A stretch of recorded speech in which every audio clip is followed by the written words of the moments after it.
স্বর্ণ জয়ন্তী,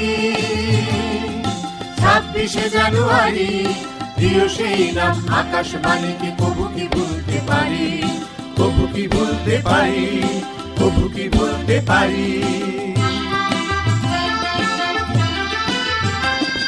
শুরু হয়েছিল বিনোদন দিয়ে অর্ধশতক আগে, আগরতলা আলোড়িত হলো সকলের অনুরাগে, মানুষের সুখে হয়েছে যে প্রতিশোধের অধিকারী, আকাশবাণীর স্বর্ণ জয়ন্তী। 26শে জানুয়ারি সুবর্ণ জয়ন্তী, 26শে জানুয়ারি সুবর্ণ জয়ন্তী।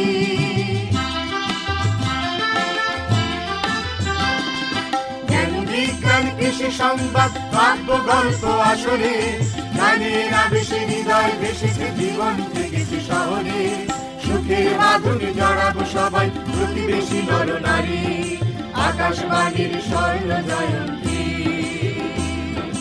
26শে জানুয়ারি সুবর্ণ জয়ন্তী, 26শে জানুয়ারি সুবর্ণ জয়ন্তী, 26শে জানুয়ারি সুবর্ণ জয়ন্তী, 26শে জানুয়ারি সুবর্ণ জয়ন্তী, 26শে জানুয়ারি সুবর্ণ জয়ন্তী, 26শে জানুয়ারি সুবর্ণ জয়ন্তী।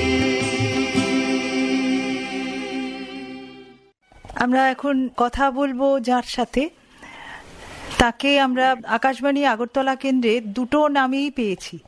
সত্যব্রত চক্রবর্তী নামে যখন তাকে পেয়েছি তখন তিনি এক ভূমিকায় ছিলেন, আবার কল্যাণব্রত চক্রবর্তী নামেও কিন্তু আমরা তাকে বহুবার আকাশবাণী আগরতলা কেন্দ্রে পেয়েছি। এবারে তার সাথে কথা বলে দেখি কোন নামে তিনি প্রথম আমাদের সাথে যুক্ত হয়েছেন। নমস্কার, আপনি মনে পড়ে কি প্রথম কবে আকাশবাণী আগরতলা কেন্দ্রে অনুষ্ঠান করেছেন আর কি অনুষ্ঠান করেছিলেন? নমস্কার, এখন আমি সব গুলিয়ে ফেলছি। অ্যাকচুয়ালি কবে যেন স্টার্ট হলো আমাদের আকাশবাণী আগরতলা? 1967 26শে জানুয়ারি। 67 26শে জানুয়ারি। তো 67 থেকেই তো আমার সঙ্গে যোগাযোগ, আকাশবাণীর অনেক অনুষ্ঠান করেছি। বিশেষ করে 1971 বাংলাদেশের মুক্তিযুদ্ধের সময়, তখন তো আকাশবাণী আগরতলা কেন্দ্রের খুবই ব্যস্ততা, অনেক অনুষ্ঠান আমরা করেছি। তখন যে অনুষ্ঠানটা করেছেন আপনি কি মূলত সংবাদ ভিত্তিক যে অনুষ্ঠানগুলো সেই বিষয়? হ্যাঁ, মূলত সংবাদ ভিত্তিক। এখানে একটা কথা মনে পড়ছে, সেটা হচ্ছে তৎকালীন প্রধানমন্ত্রী ইন্দিরা গান্ধী, তিনি 71 মুক্তিযুদ্ধের সময়ে প্রায় তিনবার আগরতলা এসেছিলেন।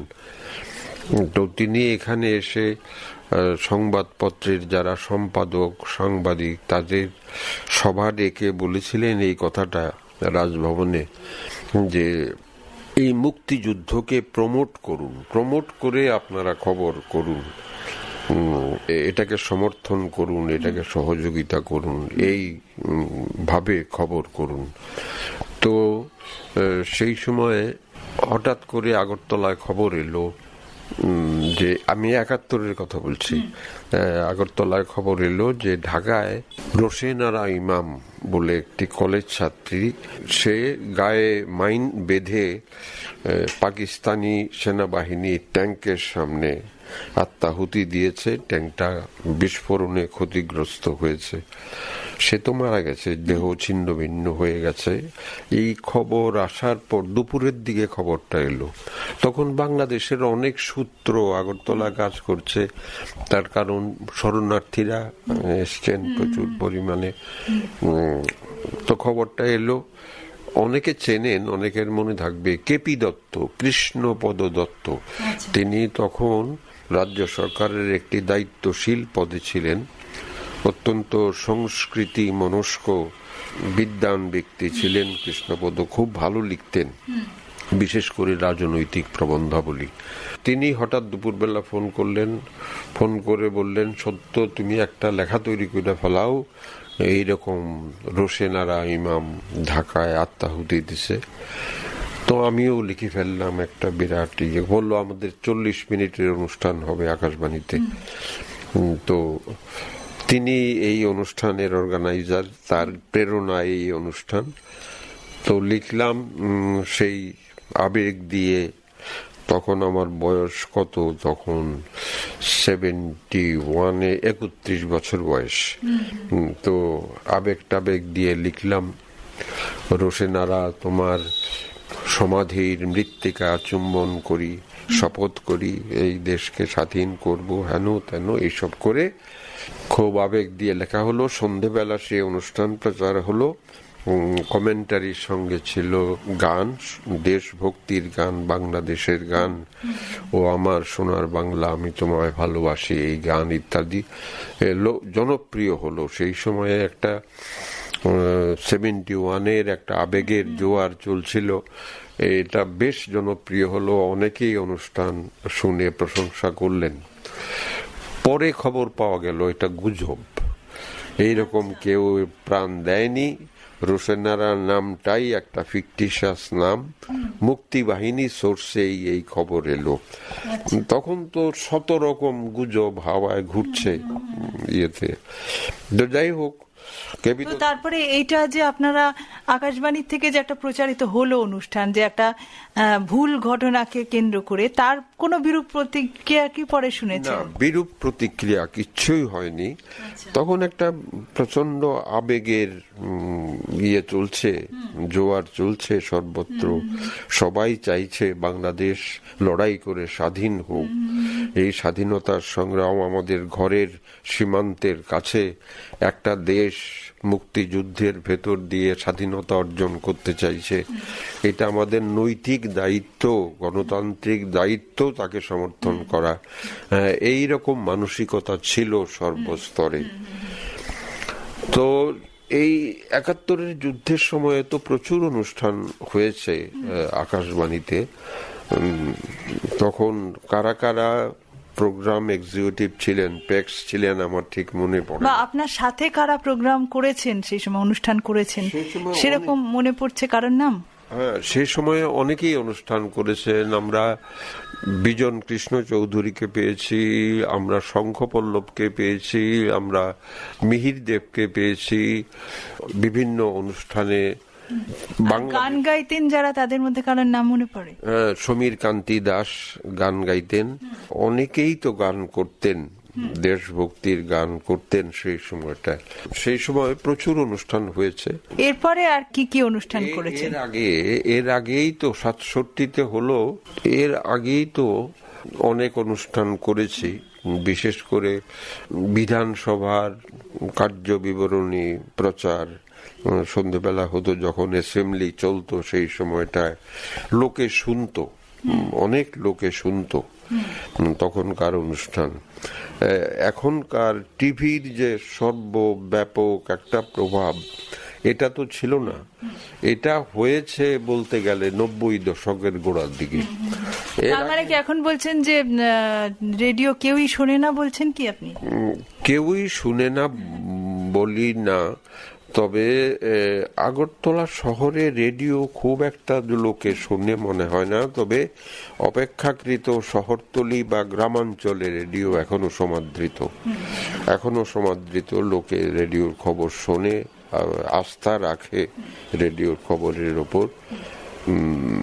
এই ব্যাপারটা ইদানিং কালে একটু বিপন্ন হয়েছে টিভির জনপ্রিয়তার কারণে। সংবাদ বিষয়ক যে বিভিন্ন রাজনৈতিক ব্যাপার বা সামাজিক বিভিন্ন ব্যাপার, একজন বরিষ্ঠ সাংবাদিক হিসেবে আপনি অনেকবার অংশগ্রহণ করেছেন আকাশবাণী আগরতলার অনুষ্ঠানে, সত্যব্রত চক্রবর্তী যে নামে। কিন্তু আমরা সাহিত্যের অনুষ্ঠানে অনেকবার আপনাকে পেয়েছি কল্যাণব্রত চক্রবর্তী নামে। তো এবার সাহিত্য বিষয়ক অনুষ্ঠান সম্পর্কে আপনার কি অভিমত? আকাশবাণী আগরতলা কেন্দ্রে যা সম্প্রচারিত হয় সে নিয়ে কোনো মতামত বা অভিজ্ঞতা? হ্যাঁ, আকাশবাণীতে সাহিত্যের যে অনুষ্ঠান হয় সেটা জনপ্রিয়। অনুষ্ঠান করে সাড়া পেয়েছি। অনেকেই বলেছে আপনার এই কথা ঠিক, এই কবিতা শুনেছি, এই আলোচনা আমরা শুনেছি ইত্যাদি ওরা বলেছেন। সেই সময়টায় রেডিওর একটা ক্রেজ ছিল বলা যায়, বিশেষ করে রোববার দিন অনুরোধের আসর, ওই জনপ্রিয় গানগুলো বাজানো হতো রেকর্ডে। তাছাড়া নাটক, আকাশবাণীর নাটক তো খুবই জনপ্রিয় ছিল। ব্যাপক লোক, ব্যাপক জনসংখ্যা এই নাটক শুনেছে, প্রশংসা করেছে। কলকাতার কাগজেও নাটক সম্পর্কে, বেতার নাটক সম্পর্কে অনেক কথা বেরিয়েছে, প্রশংসামূলক আলোচনা হয়েছে। বেতার নাটকের একটা ঐতিহ্য তৈরি হয়েছিল, যেখানে আমরা জ্ঞানেশ মুখার্জির মতো ব্যক্তিত্বকে পেয়েছি, যেখানে সত্য বন্দ্যোপাধ্যায়ের মতো ব্যক্তিত্বকে পেয়েছি সেই সব নাটকে। কলকাতার নাটক তো সম্প্রচারিত এখনো হয়, প্রচুরই হয়। স্থানীয় নাটকও কিন্তু বহু প্রচারিত হয়েছে, সেই সব সম্পর্কে আপনার মতামত কি? স্থানীয় নাটক হয়েছে, সেগুলো খুব ভালো হয়েছে এবং মানুষে শুনেছে, প্রশংসা করেছে। সেই থেকে মনে হয় তখন রেডিও একটা শক্তিশালী মাধ্যম ছিল, তার একটা প্রভাব ছিল ব্যাপক, যেটা ভাটা পড়েছে বলি এই কারণে যে রেডিও যারা পরিচালনা করেন দিল্লিতে বসে, তাদেরও পরিকল্পনার কিছু ত্রুটি আছে হয়তো, সেই সব কারণে। আর আমাদের এখানে বেতার কেন্দ্রটি যেভাবে উন্নত হওয়ার কথা ছিল সেইভাবে তো এগোচ্ছে না। কেন্দ্রীয় পরিকল্পনায় অনেক ত্রুটি বিচ্যুতি। আপনার কি মনে হয় যে আমাদের যেরকম আমাদের জীবনযাপনের ব্যস্ততা যেরকম বাড়ছে, তাতে তো সব সময় আমরা টিভির পর্দায় কিন্তু চোখ রাখতে পারি না, কিন্তু অনেক সময় আমরা রেডিওকে কিন্তু পেয়ে যাই, কাজ করতে করতেও রেডিও সঙ্গে থাকতে পারে। তো সেই হিসাবে আমরা কি করলে এই 50 বছরের যে দোরগোড়ায় আমরা দাঁড়িয়ে এইখানে কি ভাবতে পারি আমরা আকাশবাণীকে আরো উন্নত করে কিভাবে মানুষের কাছে আরো বেশি পৌঁছে দেওয়া যায়, এই সম্পর্কে কোনো পরামর্শ বলতে এর যে সম্প্রচার যোগ্যতা, তার যে প্রচার মাধ্যম হিসেবে তার যে ক্ষমতা আর কি, এটা এখন কত ওয়াট আছে আমি জানি না। বলছেন আরো শক্তিশালী করে আরো দূর দূরান্তে পৌঁছানো যায়, যাতে আরো শক্তিশালী ট্রান্সমিটার বসালে এখন আমাদের অনুষ্ঠান ধর্মনগর থেকে স্পষ্ট শোনা যায় না, বিলোনিয়া থেকে স্পষ্ট শোনা যায় না। কিন্তু 71-এর যুদ্ধের অভিজ্ঞতা মনে করে বলি, তখন কিন্তু সীমান্তের ওপারেও প্রচুর জায়গায় আমাদের এই রেডিও শোনা যেত এবং মুক্তিযোদ্ধারা আগরতলা আকাশবাণীর খবর শুনে অনেক সময় এরা প্রেরণা পেয়েছে, এরা কাজ করেছে, মুক্তিযুদ্ধের অংশগ্রহণ করেছে, এর একটা প্রভাব ছিল। তো এটা এখন কি পর্যায়ে, এটা যান্ত্রিকভাবে এটা কি পর্যায়ে আছে আমি জানি না, তবে এর ক্ষমতাটা বাড়ানো দরকার। এটা যেন স্পষ্টভাবে, বিশেষ করে আমাদের সীমান্ত অঞ্চল, এখানে সোনামোড়ায় গেলে, বিলোনিয়ায় গেলে ওখানে লোকেরা বাংলাদেশের বেতার শোনে, আমাদের বেতার সেখানে অতটা সমাদৃত নয়, পৌঁছয় না, স্পষ্ট শোনা। কিন্তু বিলোনিয়াতে তো আলাদা আকাশবাণী কেন্দ্র রয়েছে। সেটা হয়েছে, সেটা খুবই ভালো হয়েছে, বিলোনিয়া এবং কৈলাস শহরে সেটা ভালো হয়েছে। তো আমাদের সীমান্ত অঞ্চল বলে আমাদের এখানে ভারত সরকারের প্রচার, শক্তিশালী প্রচার হওয়া উচিত। এর জন্যেই এই যে বেতার কেন্দ্র, তার যে ক্যাপাসিটি, এটা বাড়ানো দরকার, এটা আমার মনে হয়। তবে টিভির যে প্রভাবটা, এটা থেকে কাটিয়ে উঠে রেডিও কি করে নিজের মহিমা মর্যাদা বজায় রাখতে পারে, সেটা নিয়ে যারা রেডিও পরিচালনা করেন কর্তৃপক্ষ, তাদেরও বিশেষ করে ভাবনা দরকার আছে এই রকম অনুষ্ঠান করা, যাতে করে টিভির থেকে রেডিওর যে আলাদা একটা অস্তিত্ব, আলাদা একটা মর্যাদা, আলাদা একটা প্রভাব, সেটা যেন প্রতিষ্ঠিত হতে পারে, সেই দিকে নজর করা দরকার।